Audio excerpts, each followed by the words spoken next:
lah di luar sana ya agak hardang ya, kalau di Jakarta ya agak gerah gitu ya. Tapi mudah-mudahan hati kita tetap adem, kepala juga tetap dingin ya. Ingat, jangan ambil keputusan pada saat sedang emosi. Apa sih? Saya Karo, siapa menemani Anda di acara Rumpi No Secret. Daniel juga sudah siap menemani kita hari ini. Yuk kita ke pojokan dulu untuk membahas berita-berita yang hot yang datang dari dunia nyata maupun dari dunia baik. Oke, kalau kita lagi membahas berita-berita yang lagi ramai diperbincangkan ini, itu karena pasti ada sesuatu yang bisa kita pelajari dari kehidupan yang dijalani oleh orang lain, ya nggak sih ya? Kita ambil hikmah baiknya aja. Tapi kalau mau ngomongin, ya itu terserah tanggung jawab masing-masing. Kalau aku sih bacain komentar netizen aja ya. Yang kemarin lagi ramai itu adalah, kan kemarin itu sidang mediasi lagi ya, gugatan perceraiannya Ari Wibowo dan Inga Anugrah gitu kan. Tapi lagi-lagi Ari Wibowo nggak datang, walaupun Inganya datang. Ini aku heran ya, kan serumah, emang nggak janjian? Kamu datang nggak? Datang gitu ya, harusnya gitu ya. Atau memang, ya aku nggak tahu lah ya. Dan Inga didampingi kuasa hukumnya, dan yang menarik adalah kemudian mereka memberi kesempatan untuk tanya jawab bersama para wartawan. Tentu saja yang ditanyakan oleh rekan media mewakili kekepoan banyak ibu-ibu di luar sana gitu ya. Emang iya Ari Wibowo tuh pelit gitu kan? Bener, kamu kok nggak pernah dikasih uang cash, iya kan? Tapi kata Inga, Ari Wibowo itu adalah bapak yang baik. Oke, pertanyaannya adalah, apakah Ari Wibowo pelit? Jawabannya adalah Ari Wibowo adalah bapak yang baik. Oke, baik. Kita lihat cuplikannya berikut ini lah ya. Koreksi ya, ditanya apakah Ari Wibowo pelit, Inga mengatakan Ari Wibowo nggak pelit gitu ya. Dia adalah bapak yang bertanggung jawab gitu. Cuman mungkin yang jadi ramai diperbincangkan adalah mungkin sistem keuangan, cara keuangan mereka gitu. Inga tuh selalu dikasihnya kartu kredit untuk memenuhi kebutuhan, tapi secara cash dikasih untuk memenuhi kebutuhan pribadinya. Cash, nggak dikasih uang cash gitulah intinya gitu ya kan. Tapi yang menarik adalah poin terakhir yang dia sedih, yang dia baru tahu bahwa ya harusnya minta gitu kan ya. Gitu nggak sih? Ya intinya gitu ya. Terus dia juga agak sedih ketika dia bilang dia nggak punya tabungan, sampai nggak secara pribadi sendiri dia tidak bisa membayar untuk lawyernya gitu ya. Sehingga ini juga yang menarik dari pengacaranya gitu kemarin ya, bahwa ada juga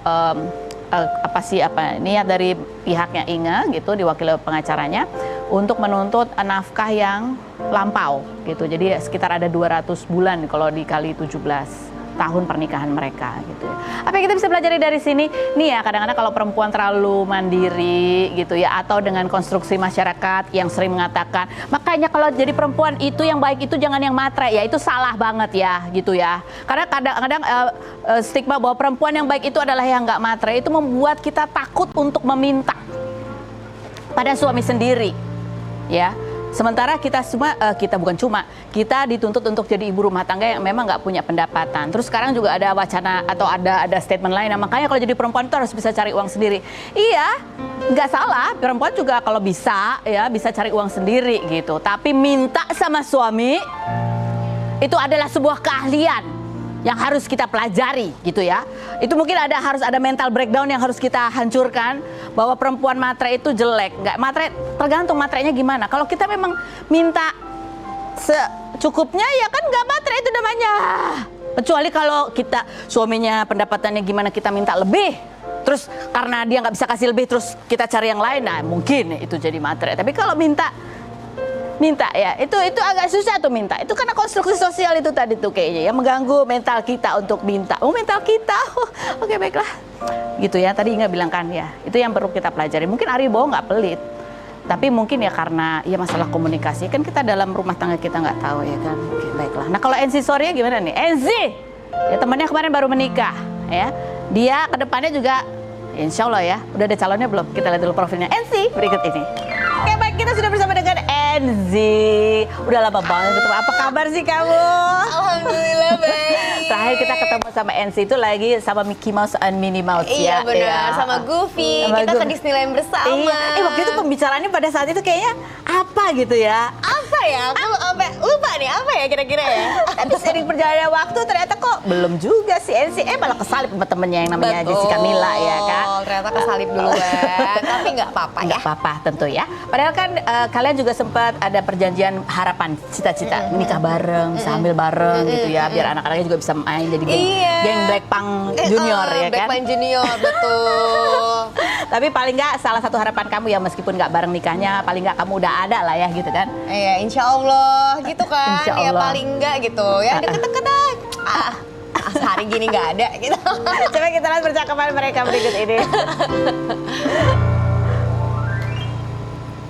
Karena kita berdua tuh selalu berdoa kayak semoga kita nikah di tahun yang sama. At least lo Ini dari nikah tadi berpacar. berisik ya. Iya. Iya, mau, tenang nggak tenang, maunya. bisa yuk. Apa Yuk yang bisa tak- yuk. ya bisa. Sampai naik nafas kita takut banget. Ya, kita tuh bareng tahu nanti. Bareng ya. Iya. Kita kan janjian mau hamil bareng. Iya. Mungkin kalau nikahnya nggak bareng nggak apa-apa, tapi hamilnya bareng. Takut untuk bahas nikah. Ini baru cerita itu percakapan itu kondisinya pada saat itu apa gitu. Ternyata Iya. Mila pun waktu itu belum ada rencana untuk Belum sama menikah. sekali. Itu tuh kayak tahun lalu atau 1,5 tahun yang lalu, tapi ditayanginnya tahun laluan gitulah. Itu Mila baru pacaran, jadi kayak makanya di situ kan ada kalau nonton video fullnya kayak, tapi kayaknya dia jodoh lo deh Beb, misalkan aku bilang gitu, terus dia bilang kayak, ya nggak tahu ya amin tapi ya nggak tahu, takut pamali gitu Iya, kan, iya, karena iya. ya belum ada obrolan ke arah sana, cuman emang benar, maksudnya dari pertama kali aku ketemu sama Yakub dan Mila ngejelasin ke aku tuh aku udah kayak, ih aku tahu lah doa-doanya Mila, dia pengen cari yang seiman, dia spesifik lah doa-doanya. Karena terlalu spesifik dan dia cerita sama aku Mbak, jadi kayak aku pas ngeliat orangnya, ih ini tuh yang lo sebutin di doa, kayak, masa sih Beb gitu kan, iya kayak jodoh lo deh Mil, so aku yang udah, kalau udah jodoh ini pada saat aku ketemu sama Yakub, dia belum pacaran, kayak lagi dideketin. Oh, oke. Jadi kita ngobrol di pojokan yang kayak, ini siapa nih cowok nih, ini Gitu siapa ya, nih ya. cowok nih gitu, ini dia gimana nih gitu kan. Terus aku langsung kayak tersentak hati aku. Terus aku langsung kayak, ini kayaknya jodoh temen gue nih. Ini kalau dia udah kelihatan hilalnya yang ini gimana gitu. Makanya aku pikir kenapa kamu instingnya malah lebih kuat buat temen kamu ya. Kalau buat kamu udah ada belum instingnya? Ini nih jodohku gitu. Aku tuh bingung, coba aku tanya sama kamu. Kamu pas lagi mau menikah ada nggak insting-insting kayak gitu? Ada sih tapi kan gitu. Waktu itu ada ya. Aku juga yakin gitu. Yakin. Masa sih ada ya? Ada. Jessica bilang gimana? Yakin kan dia? Dia tuh diyakini sama aku dan teman-teman kita. Jadi kita kayak enggak oke. ini kayaknya iya gimana sih? Misalkan gini, dia doa. Bener ini adalah orang yang dia doakan gitu. Jadi dia udah insting. Ini tuh sebenarnya Yakub ini adalah jawaban dari doa gue. Tapi kan kadang-kadang kita manusia bener nggak sih Iya, gitu. iya, ada ragu karena takut ya. Iya kan tuh apalagi awal-awal kenal. Jadi pas sampai sejalan waktu dia makin yakin, makin bilang kayak enggak emang dia adalah soulmate, bukan maksudnya kayak bisa jadi teman hidup lah ibaratnya gitu. Ya kan kadang-kadang pesan-pesan itu bisa dikeluar dari mulut teman-temannya juga. Iya, kayak gitu kita kan ya. yang ngeliat dari luar kayak enggak ini cocok banget, gemes banget. Ya teman-temannya itu yang meyakinkan pada saat dia galau gitu kan memang hadir di saat itu gitu. Jadi kalau kamu gimana? Gimana tetap ya? Aku ya gini-gini aja. Enggak, itu kan pembicaraan kalian ini masih gadis-gadis lajang lah itu ya Iya. si Blackpink itu. Itu juga menjadi keresahan kalian kah mengenai jodoh, soulmate gue siapa ya laki-laki yang atau apalagi mungkin dengan pengalaman atau lihat orang di luar sana kok pernikahannya gak gampang ya menikah gitu. Itu ada kekhawatiran gitu-gitu gak sih? Iya, kalau sama Blackpink itu kita berteman tuh udah lumayan lama sebenarnya. Terus kayak kita lumayan yang berkarir. Maksudnya kenalan tuh gara-gara kita pernah kerja bareng atau di karir yang sama dan seumuran gitu kali ya. Nah, kita berempat sama-sama kerja buat keluarga juga, Mbak. Jadi emang sebenarnya topik pasangan tuh jarang kita bahas. Oh, Tapi oke. beneran emang kayak gitu. Jadi ketika akhirnya Mila punya pacar, terus habis itu Feby dekat sama ini, aku dekat sama ini, Yuki dekat sama ini, tapi kita tuh lebih fokusnya prioritinya ke kerjaan. Beneran kayak gitu. Gak pernah bahas tentang pacar, cowok gue gini-gini. Bahas, Oh, ya. tapi itu tuh bukan satu apa ya? Kayak bukan problematika mainnya. yang kita galauin gitu loh. Bukan utamanya Bukan gitu kan. utamanya, karena kita berempat bener-bener kayak Yuki dari artis cilik, Feby artis cilik, Mila juga. Jadi kalian bahas apa? Rata-rata tuh kayak bahasnya ke keluarga, apa value yang kita bisa, ini nggak ala-ala ya, tapi beneran emang kayak apa value yang bisa kita upgrade lagi ketika kita bareng-bareng berempat tuh beneran ngomongin kayak karir kita gimana ya, Karir nggak nih, sana- gak iya, bayangkan iya. nanti kalau nikah atau diri lah, Iya, iya. self improvement gitu. Kayak kita udah di zaman sekarang yang nggak ada batasan umur untuk menikah gitu loh. Karena aku juga udah 31, Feby juga udah beda, Feby sama Yuki tuh beda 4 tahun, 3 tahun. Nah kita tuh bukan dari keluarga sama-sama yang harus dong nikah dong iya, gitu. iya. Jadi kita punya kesamaan itu juga. Tapi kamu tahu doanya Mila spesifik? Ya kan emang Mila bilang pengennya yang kayak gini. Kalau kamu pengennya? Aku tuh pengennya iya pengennya ya. Iya, iya. Cakep. Tuh kayak siapa? Nah bingung kan, beda-beda tipe Iya nih. makanya kayak kamu kayak siapa? Kayak siapa ya? Kayak dia? Enggak ya, bukan. Aku tuh suka banget sama John Mayer. Oh, kayak gitu John Mayer gitu. Ya, siapa Mukanya tahu. atau Ya siapa tahu John Mayer mau sama gue. siapa tahu atau romantisnya gitu enggak? Iya bisa. Terus apa lagi? Ganteng. Terus iya pokoknya cakep tapi relatif sih ya. Orang yang bertanggung jawab sama Bertanggung pintar. jawab. Aku suka sama cowok pintar dan bertanggung jawab. Udah ketemu? Insya Allah Udah ketemu atau lagi LDR? Lagi nggak LDR. Oh lagi nggak, berarti dia lagi ada di sini. Oke, ini kita lihat nih video tadi ya. Ini lucu juga di cewek-cewek berempat ya, geng Blackpink gitu ya, yang umurnya kurang lebih sama. Ya, seperti apa sih kebersamaan mereka, kita lihat yang berikut. Nah, aku baru bilang nanti kalau Jessica Mila menikah, ntar abis itu dia obrolannya beda. Iya, tiba-tiba udah hamil gitu kan, nggak relate bisa lagi. jadi mungkin dia akan jarang berkumpul bersama kalian si Blackpink ini. Iya, atau Udah nggak siap? Blackpinknya jadi +1 sama Yakub ya. Jadi dia ikut. Wah, kasihan Yakub lah itu. Tapi kan Yuki Kato katanya nggak datang ya? Kenapa sih nggak diundang?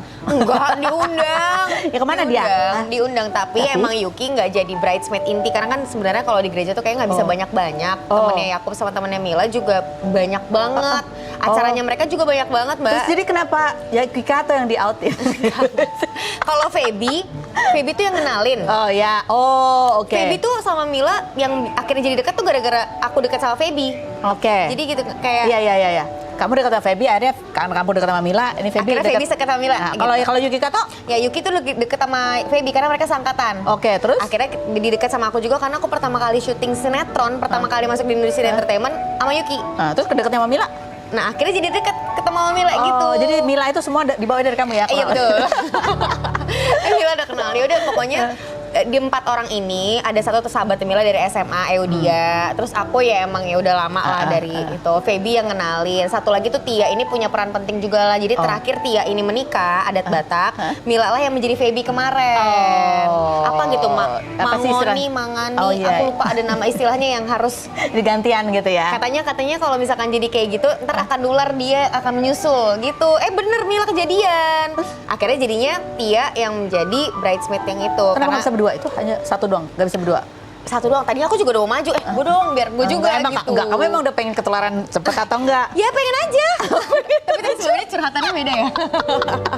Pengen aja, pengen aja. Tapi pengen begitu aja. di depan langsung, gimana ya? Tunggu. Iya. Jadi kira-kira di antara kalian bertiga nih yang tersisa, yang kira-kira siapa yang akan segera menyusul Jessica Mila? Nah itu aku bingung. Karena nggak ketebak. Nggak ketebak? Ya Feby bisa aja. Yuki diam-diam, teman aku ada Furi Citra, anteng. Sat gitu ya? Tiba-tiba aku sama Mila gini, gimana ya Mil, kita cari jodoh deh buat Furi gitu. Terus karena Furi udah kayak umurnya di atas aku 2 tahun. Tiba-tiba nikah duluan, kayak tiba-tiba ketemu jodoh 3 bulan nikah. Jadi bisa aja Yuki duluan, bisa aja aku duluan, bisa aja Feby duluan. Iya, jadi Yuki udah ada belum? Tebakan. Yuki udah ada belum? Atau kayak si Furi belum ada? Coba undang ke Rumpi nasi kan. Dia nggak berani datang, kayak takut ditanya. Takut. Semua deg-degan di sini Mbak, gue juga deg-degan.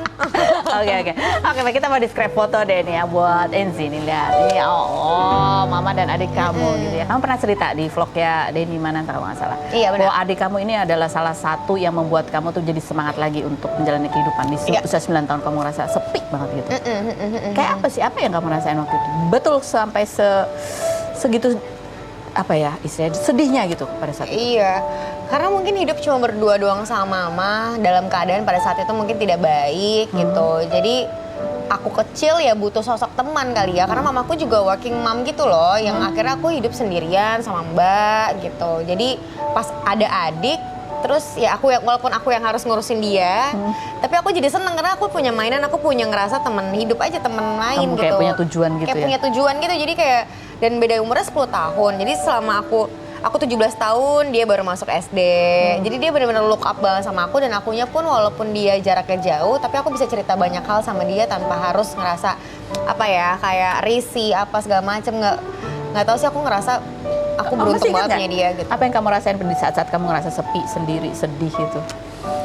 Ya sepi aja, kayak feeling lonely gitu kali ya. Mungkin aku craving akan kasih sayang juga kali ya. Maksudnya kan ya tadi, aku kan juga bukan dari keluarga yang utuh kan. Cuma ada mama, papaku udah pisah dari umur 7 tahun. Jadi mungkin Enzi kecil ya butuh kasih sayang itu yang nggak dapat. Tapi pas ada adik aku, ternyata nggak harus dari papa. Maksudnya nggak harus dari papa kok. Ternyata emang aku butuh ada orang lain aja yang bisa menjadi teman hidup gitu. Itu membuat seorang Enzi ya kan banyak juga anak-anak sekarang yang orang tuanya sibuk gitu, yang butuh kasih sayang, butuh ada kedekatan gitu. Itu menjadikan kamu gedenya itu jadi yang harus punya pacar gitu nggak sih? Yang harus ada seorang gitu di samping kamu? Aku enggak sih. Enggak ya? Enggak, aku bisa hidup sendiri. Tapi aku anaknya tuh temen banget. Oh, oke. Jadi sahabatku adalah jadi kecil karena aku tadi ya, mungkin itu tadi karena aku orangnya juga penyayang. Aku tuh orangnya juga apa sih, touchy ke temen tuh yang deket, sama mamahnya temen aku juga aku deket gitu. Jadi teman aku tuh banyak, sahabat dekat aku tuh banyak, sahabat baik SMP, SMA sampai sekarang tuh masih banyak gitu. Jadi sahabat-sahabat aku tuh benar-benar berkualitas buat hidup aku. Mereka yang banyak ngebantu aku bisa survive gitu. Jadi bukan pacar ya. Tapi kalau pacar Ya pacar alhamdulillah kalau ada bahagia, kalau nggak ada. Karena aku bisa kan pacaran 4 tahun, terus putus bisa jomblo 4 tahun juga gitu loh Mbak. Kayak oh iya, kamu bukan orang yang terburu-buru harus ada gitu kayak. Bagus lah itu. Kayak aku ngerasa kebahagiaanku nggak harus dari laki-laki deh. Keren. Jadi harus dari apa? Dari mana? Kita masih ngobrol lagi sih. Dari uang biar bisa liburan. Iya, dari liburan juga. Ini ada satu film baru yang dia mau rilis ya, gitu Iya, ya. Judulnya Hello adalah Hello Ghost. Ghost sama temennya. Lawan mainnya itu kayaknya nyebelin ya, gitu ya. Sampai dimusuhin gitu katanya. Lawan mainnya ini dimusuhin di lokasi syuting. Nanti kita Betul. klarifikasi. Kita lihat dulu nih profil ibu anak. Ini juga keren banget ya ampun. Ini ibunya kan sekolah hamil S2 lagi hamil, lagi hamil. Iya benar lagi hamil S2 ya gitu. Gitu ya kalau nggak salah ya. Anaknya dibawa ke ruang kelas gitu. Dan sekarang anaknya yang pertama itu keterima di 5 universitas untuk S2 di luar negeri.